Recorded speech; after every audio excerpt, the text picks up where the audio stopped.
Pero ang nakuhang score ni Linda ay 790. Highest scorer. Linda Walker, ginagawa mo? Magta-drop out ka? Ako ang tunay na rich kid sa capital city.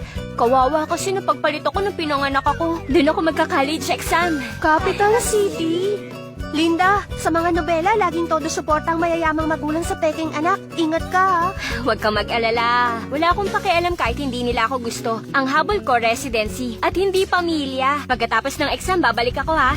Residency. Heto na ako. Nancy! Nancy! Nancy! Nancy! Nancy! Nancy! Mama, Papa, aalis na lang po ako. Hindi ako bagay sa pamilyang to. Nancy, tama na. Huwag kang matakot. Wala siyang panama sa pinalaki kong anak ng 18 years. Siguradong ito si Mrs. Lewis, ang totoong nanay ko. Dito na lang muna siya. Kahit ayaw namin sa kanya. Pero subukan niyang api-apihin ka. Pag nag-18 naman siya, palalayasin namin siya. Mukhang itong pangalawang kapatid kong si Joseph. Ano ba? Huwag ka nga mag-aasal bata. Mapapahiya pa tayo sa ibang tao. Yung seryoso at kalmado, na may malalim at malamig na boses, siya ang Kuya Charles ko. Ay, ito pala yung sinasabi nilang showing who's boss?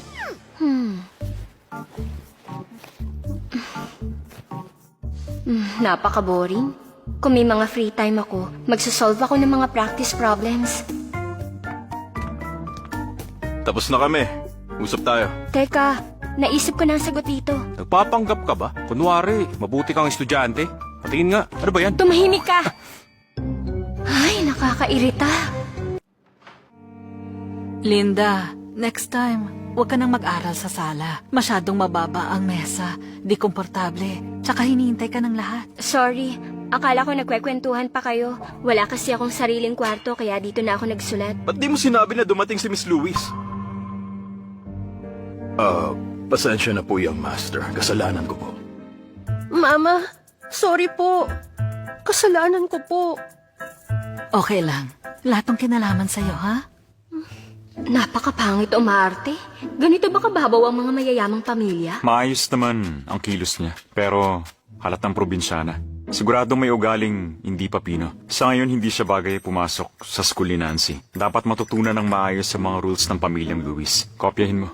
Una, gusto ni Master ng tahimik at ayaw niya na maingay. Bawal tumingin ng diretso kay Master. Yumuko ng 90 degrees pag nagsaserve. Pangalawa, 6 a.m. kailangan ni Madam ng sabaw na galing sa spring water. Sa gabi, maghanda ng footbath ng 40 degrees. Pangatlo, gusto ni Miss Nancy ng braised na talong at western food. Ay, 21st century ba talaga to? Sobrang absurd. Parang napunta ako sa loob ng isang nobela tapos binubuli ako.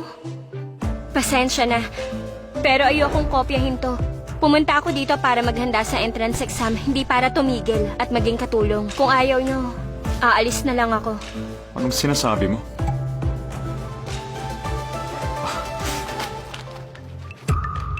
Nagkamali lang ang butler. Naibigay sa iyo ang pangkatulong. Huwag ka na magalit. Kung gusto mong protektahan si Nancy, kailangan mo talaga magsakripisyo. Pwede ba akong humingi ng kapalit? Pwede naman. Gusto ko sa school ni Nancy. Okay. O sige. Dumikit ka lang kay Nancy at huwag kang manggulo. Nabalitaan ko ang mga teacher daw dito. Puro top grads ng Luminara University. Siguradong tataas pa ang grades ko nito. Pa, napag-usapan na natin na mas mahal mo si Nancy. Eh ba't pagdating ni Linda? Si Nancy ang mas kawawa. Kuya, tama na. Hindi naman talaga sa akin to eh. Linda, hindi ako makikipag-away sa'yo. Aalis ako sa pamilyang to. Uy, wag. Ikaw ang totoong Nancy Lewis. Ako yung sampid lang dito. Naku, hindi ah. Dito na talaga ang bahay niya. Huwag mo siya paalisin. Ikaw ang nag-iisang Nancy Lewis. Totoo yun. Sige, ituloy mo lang yung palabas mo. Alam ko na tong storya na to. Spring ng ika-4 na taon ni Jubila, Charles, si George Kuya, Taylor na-demote. Hindi itong bahay ko. Sumunod hindi sa na akin taon, to. kumandang pamamahala Nancy, niya. At ang lahat Huwag ka nga ay magsalita ng umunlad. ganyan. Kapatid ka namin kahit anong mangyari. Nirenovate niya ang Grandview Tower. Tama, sabay tayong lumaki. Ito ang tunay mong tahanan. Linda, ang papa't mama ni Nancy, ang nagpalit sa inyong dalawa, inosente din siya. Itong bahay niya. Kaya, Pwede bang makasundo mo siya? Hindi ba siya ang dapat na tanongin niyo? Wala akong say sa pamilyang to. Bahala siya kung magiging fair siya. Ano ha? Na di kami fair sa'yo? Baliw na tong lalaki na to. Ano yung tingin na yan?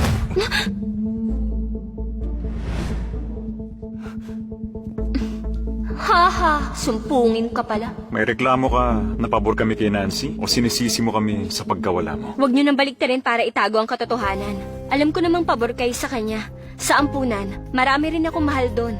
Pag may conflict ka sa kanila, sila rin ang kakampihan ko. Pero Pero ano, si Nancy ang poprotektahan namin. Di ikaw, di ka namin kilala. parang ang hirap naman nilang kausap. Kayo kasi ang nagpalaki kay Nancy. Kaya naiintindihan niyo siya. Kung talagang gusto niyang umalis, mag-empake na siya at umalis na. Kaya wag niyo akong piliting mamili. So ngayon, gusto mo ba talagang umalis? Patawarin niyo po ako. Aalis na lang ako. Ako na nga alis mag-isa. Okay, dahil mukhang sincere ka, tutulungan kita. Excuse me, sandito ang kwarto ni Nancy. Unang kwarto sa taas. Ako na ang mag-iempake. Uy, bumalik ka! Ha? Ba't napakasama mo? Gusto mo agad palayasin ang kapatid ko? Inalagaan siya mabuti mula pagkabata. Kung aalis siya dito, paano na siya? Joseph, kahit sobrang galit ka, di ka pwedeng manakit. Sincere naman daw si Nancy. Dapat panindigan niya ang desisyon niya. Masyadong mabait lang si Nancy. Umiiyak na nga. Paano to naging kusa? Please, wag mo siyang pilitin. Isa rin siyang biktima. Alam mo kung gaano kasama ang magulang ni Nancy? Kung ibabalik natin siya, paano siya mabubuhay? Ayoko rin ng nanay na ganun. Hindi ko rin to gusto. Buti ako yung napalitan noon. Kung yung best friend ko yun, baka ngayon nag-iiyak na siya dahil sa sama ng loob. Ako pang magpapakalma sa kanya. Ay, Nancy, di ka nila papayagang umalis. Ayaw mo rin naman. Wala namang pumipilit sa'yo. Ba't umaarte ka na parang gusto mo mag-sorry sa akin? Kung talagang mabait ka, ipagtanggol mo naman ako. Lalo mo lang ginagatungan ng gulo. Gusto mong lumugar ako habang pinamumukha mo yung pagmamahal na meron ka. Ano ba pinagsasasabi mo? Biktima dito si Nancy. Prinsesa siya for 17 years habang sadya akong pinagpalit at inabandona. Ako talaga ang biktima dito. Si Nancy ang nakinabang. Kahit di siya naipagpalit, hindi siya iiwan. Kasi tunay niyang magulang yun. At saka... Ay, grabe ang tanga nila. Tsaka ang tanga ko rin sa pagkumbinsi sa kanila. Pagod na ako sa biyahe. Gusto ko na magpahinga. Saan ang kwarto ko? Dito lang po. Linda, marami na tayong nakitang kwarto ngayon. Alin din ang gusto mo?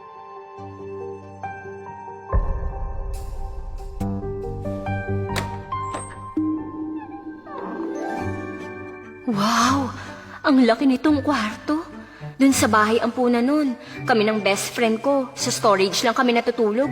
Tapos sa school naman, 12 kami nagsishare sa dorm. Dun sa bahay ni Lola, meron akong maliit na kwarto. Sa dami ng kwarto dito, alin ba ang dapat na piliin ko?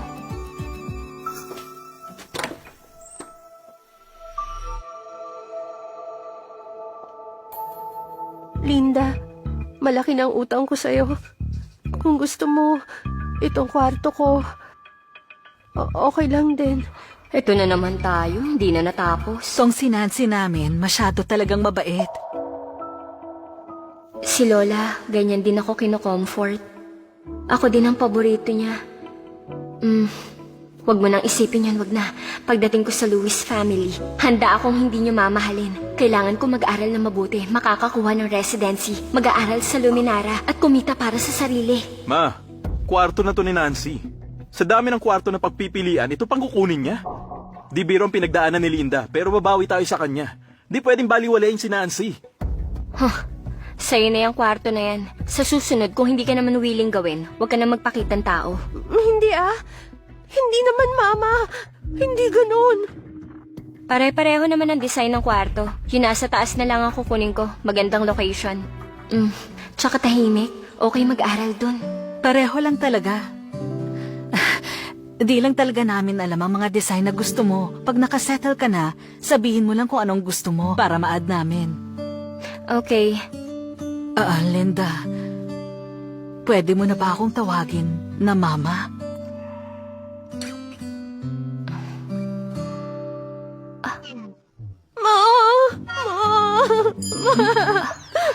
Ba't ka umiiyak, sweetheart?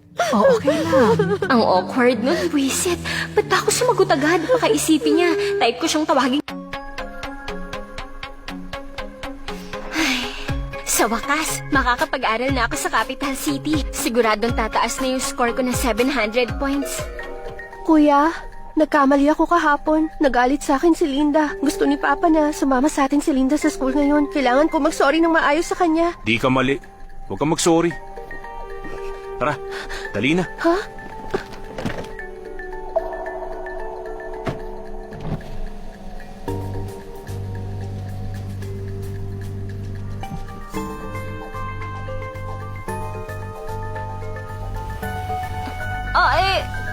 Ba't ganito tong mga to? Saan ako kukuha ng taxi dito sa Villa District? Hindi ako pwedeng malate sa klase.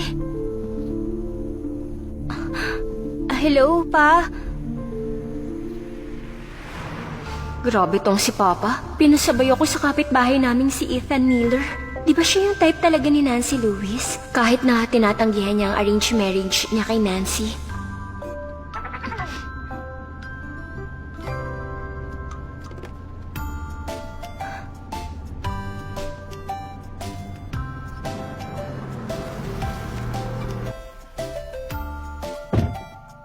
Salamat ah.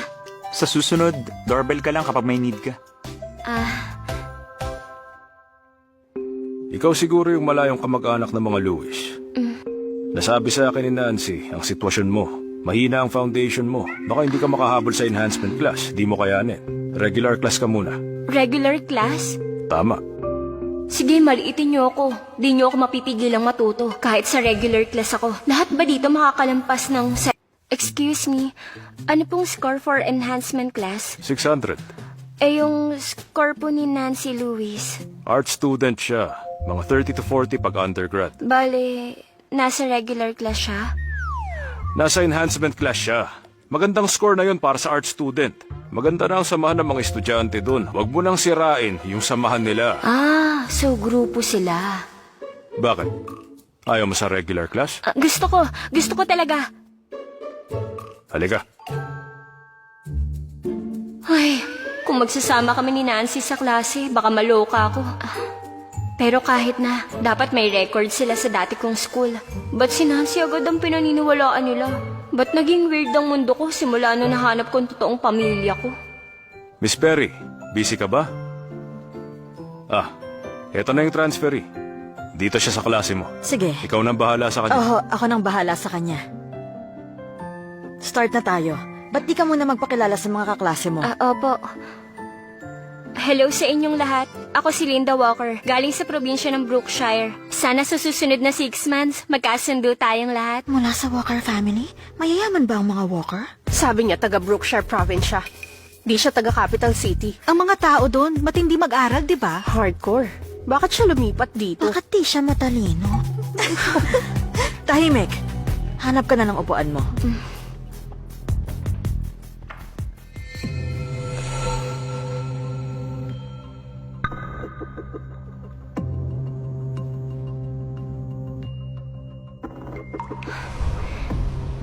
Maganda tong pwesto ko. Malapit sa teacher. Tahimik pa. Walang istorbo. Okay mga bata, buksan na ang textbook niyo sa page 103. Ayos, nakasettle na ako. Oras na para mag-aral para sa college exam.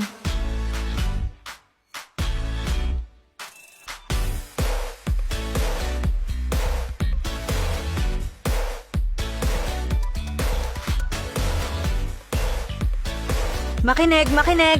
Sa susunod na linggo, magkakaroon tayo ng major mock examination. Importante ito sa school, kaya mag-aral kayong lahat. Sa wakas mangyayari na. Malapit na ang mock exam. Ako na mismo ang magluluto para sa inyo. Thank you, Mama. Mag-aaral po ako ng mabuti. Kinakabahan ako, na-excited at natutuwa. Iniisip ko kung yung capital examination totoong legendary talaga. Linda? First time mo mag-capital exam. Ninanabiyos ka, di ba? Tama, medyo behind kasi sa probinsya, kaya di ka masyadong makasabay. Pero kaya mo yan. Naku, okay lang yan. Kung hindi mo pa alam ang sagot, unahin mo muna yung mga simpleng tanong. Itong si Nancy, napakabait talaga. Kumain ka pa. Sure ako sa exam mo, mas maganda ang resulta. Wala pa akong residency permit. Di ako makikipagtalo sa isang walang alam. Linda, ba't di ka na lang sumabay papuntang school? Huwag mo nang guluhin si Ethan. Alam niya na yung crush niya ang laging nagdadrive para sa akin. Nagsiselo siya? Okay lang. Linda, ngayon na ang mock exam natin. Bakit nagme-memorize ka pa rin? Huwag mong sabihin, nagka-cramming ka ngayon. Anong sinasabi mong cramming? Efficient sprint review ang tawag ng teacher namin dito. Ngayon ang first exam ko dito sa Capital City. Dapat lang seryosohin ko to. Huwag ka na magpanggap. Mag-isip ka agad kung anong sasabihin mo kina mama at papa pag ikaw ang naging kulelat. Kuya, huwag ka nga magsalita ng ganyan. Kahit di siya kasing galing natin, ang importante, ginawa niya ang best niya. Nancy, mabait ka talaga.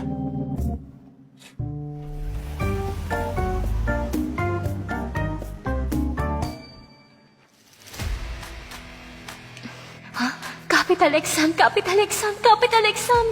Kaya pala nasabi ng best friend kong graduate na nagbibigay ng sobrang confidence tong capital exam. Ganito pala yun. Simulan niyo na ang exam. Ngayon ipapakita ko sa inyo ang lakas ng estudyanteng walang tigil sa pag-aral at sa pagmemorya. Galing ako sa Brookshire. Ang score ko mataas pa sa 650 points na walang adjustment. Hindi ako nagpapahinga. Gising ng 5 a.m., tulog ng 1 a.m. parang robot. Ito na ang pinakahihintay kong moment to shine. Tong student sa regular class, natapos agad? First time kong matapos ang exam na hindi nahilo o napagod. Dapat okay ako sa mga Louis para sa capital exam para makuha ko ang residency. Ma'am, tapos na po. Capital exam paper, tapos! Philip! Come in. Tara. Upo kayo, upo. Hi, Ethan. Dito ka na umupo sa tabi ko. Gusto ko yung pagkain dun. Ngayon, pinagdiriwang natin ang pagpasa ni Nancy sa admission exam. Oh, Nancy, dapat sa huling yugto mo na to, mas lalo kang magsikap. Okay, Papa. Linda, kahit di ka gandahan ng score mo, okay lang. Pero dapat tularan mo na ang kapatid mo ngayon. Doon sa huling physics problem, paano kaya naging 30 joules yung sagot sa heat produce? Mali kaya yung answer key? Pag nangyaring pumasa si Nancy sa Luminara, sana si Ethan ang magbantay. Hindi po pwede. Kung pumasa man siya, paano ko siya babantayan? Hindi kami magka-department. Pasensya na po kayo. Ikaw talagang baka ka. Sige, cheers. Sige. Ethan, hindi ka na namin naabalahin. Padiskarte na si Nancy. Kwentuhan mo lang siya tungkol sa school. Bigyan mo lang ng konting tips. Mabilis ang pace sa Luminara. Sobrang busy si Ethan. Kung may kailangan si Nancy, pwede niya kaming lapitan. Tama siya, Robert. Pagdating sa mga bata, labas na tayo doon. Oo nga. Sige, kaya na tayo. Ganito ba kahirap para makapasok sa top school? Kailangan pumasa sa sariling sikap. Hindi dahil sa building donation. At hindi madaling makaalis. At para magka-info sa isang school, dapat magtanong sa anak mayaman. Sorry po. Nananadya tong babaeng to. Talagang papahayain pa ako sa harapan ni Ethan. Linda! Paiyak na, natatawa ka pa? Ang sama mo. Ang baba mo lang sa exams. Aasarin mo pa si Nancy. Hindi ko naman siya inaasar. Inaasar mo. Halata namang naiinggit ka sa kanya. Linda, mag-sorry ka. Linda, mag-sorry ka na. Mula ngayon, mag-focus ka na lang sa tama. Magpatulong ka kay Nancy at mag-aral. Magpapatulong ako sa kanya? Di sira ng pag-aaral ko. Huwag kang hang ganyan. Alam mo ang galing mo. Mr. Lewis, sa pagkakaalam ko, mataas ang grades ni Linda. Ethan, mataas ang grades ni Linda? Naloko ka ba niya? Bale, sir, alam niyo ba nakuha niyang score? Ilan nga ba? Mga 3 or 400 siguro. Kung titingnan pinanggalingan niya, aasa ka pa. Kainis. Hamakin mo na ako. Huwag mo lang hamakin ang probinsya ng Brookshire. Hindi kami basta-basta. Wala lang kaming top universities. O ano yan? Yung binti ko. Ano na naman bang pinagagagawa mo dyan? Binigo kita, probinsya ko, Brookshire. Linda, sabihin mo sa amin, ano ba talaga ang score na nakuha mo? Gusto niyo talagang malaman? Nakakuha ako na 7. Oh, tumatawag yung school director ni Nancy. Nakakuha ako ng score na... Ganyan kagaling yan si Nancy. Yung teacher niya mismo ang tumatawag sa amin. Hello? Naririnig niyo ba ako? Kumakain tayo. Pwedeng sa labas mo sagutin? Ay naku, ano ka ba naman? Ang tagalan nating kapitbahay ang mga Miller. Okay lang naman yan. Tama ba ako, Philip? Oo, tama, tama. Hello? Naririnig niyo ba ako? Mr. Lewis, ang bait niyo talaga. At dahil celebration to ngayon ni Nancy, speaker natin para marinig ng lahat. Okay ba? Yes, hello?